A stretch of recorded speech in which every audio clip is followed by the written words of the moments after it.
Ang next apports ay teen artist na bihasa sa larangan ng balagtasan. Hello po, ako po si Mark Eres Manalastas. 15 years old po from Calasag, San Ildefonso, Bulacan. Para po sa akin, makulay po yung personality ko. Parang ang dami ko pong kasi ng personality, depende po sa mga taong nakakahalubilo ko po.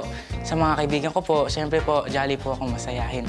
Pero minsan po, pagka po kakamit lang po natin, tahimik lang po ako. Nung elementary po kami, nagbunutan po kung sino po yung ilalaban po sa balagtasan. Nasakto po na yung school po namin.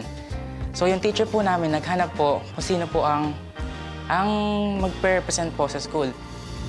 Ano daw yung nakita niya sa'yo? Bakit ikaw ang sa tingin niya bagay sa balagtasan? Yung pagsasalita po, yung tatas po at saka po yung damdamin po.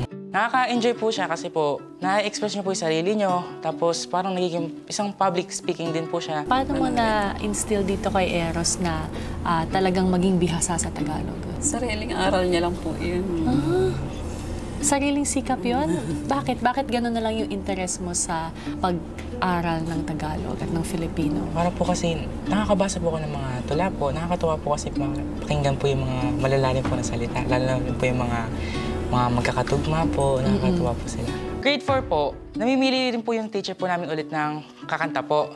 May dalawa na po siya pinagpipilian. Parang naki-join po ako. Tapos ako po yung naipanglaban. Nag-end po as grand finalist po. Di man po ako nanalo, pero napakaganda pong experience kasi po ang dami ko pong natutunan tungkol sa pag-awit po. Kaya po ako sumali sa The Voice Teens dahil po sa The Voice Teens po kasi matuturuan pa po at magkakaroon po ng mas maraming kaalaman tungkol sa pagkanta. Ito po siguro yung magiging tulay sa mas maganda pong future na tungkol sa pag-awit po.